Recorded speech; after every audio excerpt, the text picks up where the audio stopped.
Hi guys, today we are going to create a sliding carousel animation in Figma. So we are going to work with simple static illustrations and also with Smart Animate. So make sure you open up your Figma file and let's get started. So to create this type of animations, first of all, we have to find illustrations. I love to use Creative because they have a bunch of static and animated illustrations that I often use for my projects. If you want to try it out, I left the link under this video. So let's go to the search bar and I will type sport because we want to have something sport related. And right here, I'll just open a few illustrations like this balance, ball workout in the new tab. And I also like this one, meditation, because it kind of fits the theme that I want to apply in my project. So right here, we can choose whether we want to have animation or static. So I will choose by default static, and also we can modify the colors of this illustration.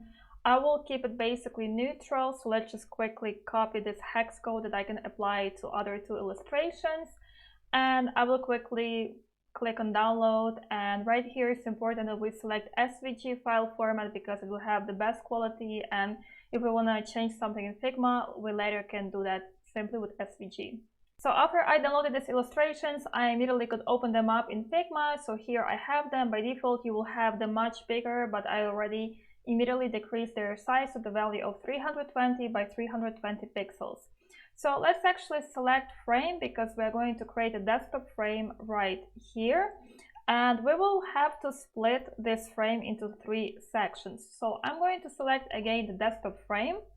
And right here in the width, I will just simply divide it by 3. So it's very easy because you don't have to calculate it manually. You can just use Figma as some sort of calculator. Then in our fill, let me just take the colors that I already prepared. So let's also copy this frame twice with the Ctrl+D shortcut, and I will quickly change the fill of other frames. So then I will just select 3 of these frames and make sure that the distance between them is 0 pixels.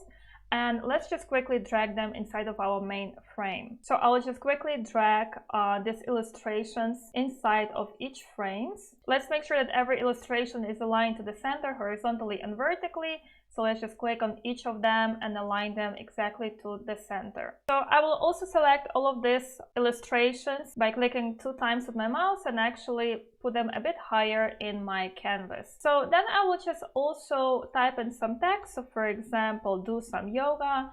I will use railway font, and let's just also have the value of maybe 100 pixels. And also I will make sure that the weight of this font is quite large. So we can also quickly align this and place it exactly, let's say 80 pixels under each illustration.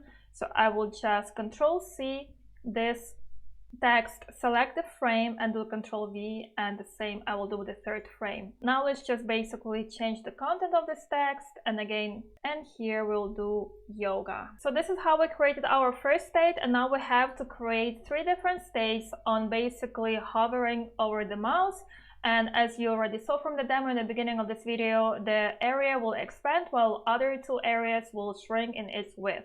So I will select the frame and click on Ctrl+D to duplicate it, and let's just maybe place it under the 1st frame for the simplicity. And right here, let's select our green area and go to the width and type again 1440 divided by 2. So in this case, we immediately expand the width of this object. So by selecting on other 2 frames, we will just basically drag them to the side to make sure that they shrink in its size. So you can see that the stuff right here is not really aligned, but let's just basically click back on the center to make sure our illustrations are aligned. And also I actually want to decrease the size of my text. So let's just decrease the size to the value of 60 and also make sure that everything is properly aligned. And with our huge area, it's going to be other way around. I'm going to increase this text, and I will also increase the size of this illustration to 500 by 500 pixels,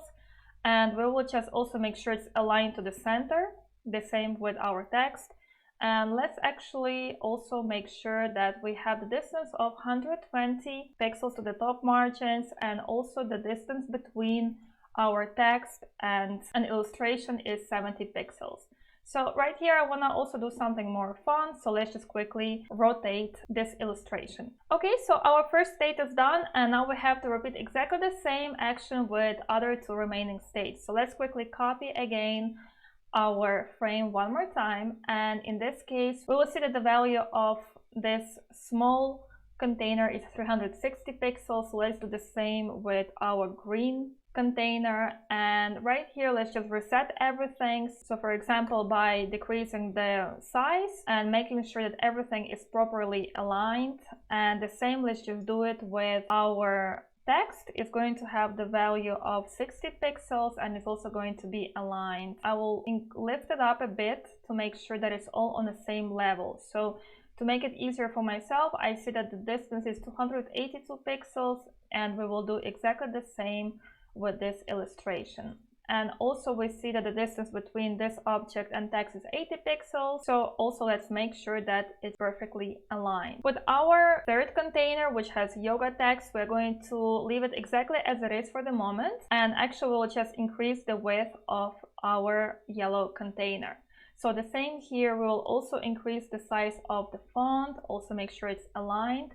And the same way we will increase the value of our illustration. So again, the value has to have 120 pixels from the top margin, and also our text will have 123 pixels from the bottom. You can of course make it not so precise as I do it here, but it's just nicer to make everything consistent. So we have our second state, and with the third state, let's copy again the last frame, place it under our second frame, and we are going to reset everything back. I know it's a lot of repetition, but this is what we need to do to actually make sure that the animation works properly.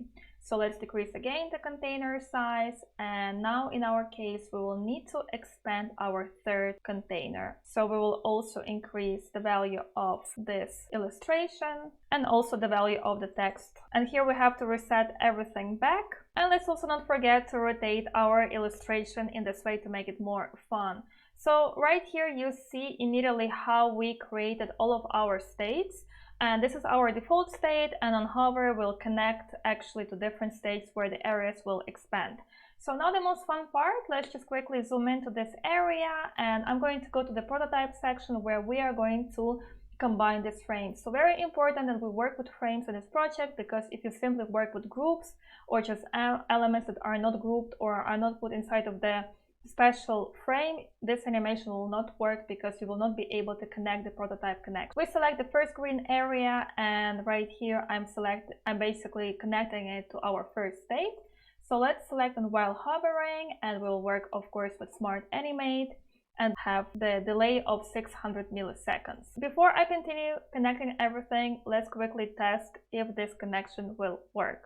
Okay, so let me quickly hover over our green area. Alright, so you see with Smart Animate, it found the similar layers, and it found also the changes in its position and size, and we have this super smooth transition with a delay of 600 milliseconds. So we can actually go back to our working area and just connect everything. So select our yellow container connected to the second state, and make sure that it has also hover interaction, and the same we'll do with the third state.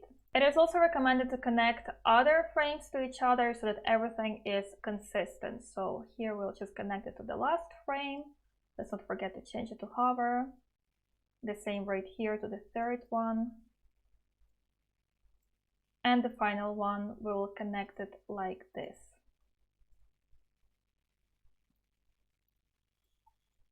Alright, so basically in the end, when you just see the overview of your prototype, you will have all the connections to all of the frames. Awesome. So this is how it looks like, because we can see how the areas are expanding, and even though we're not working with lottie animations or any kind of videos, we still can make our static illustrations quite engaging. So yeah guys, I hope you like this tutorial. Make sure you go to Creative to download this type of illustrations, and let me know in the comments below if you have any questions. And don't forget to subscribe for other UI design tutorials.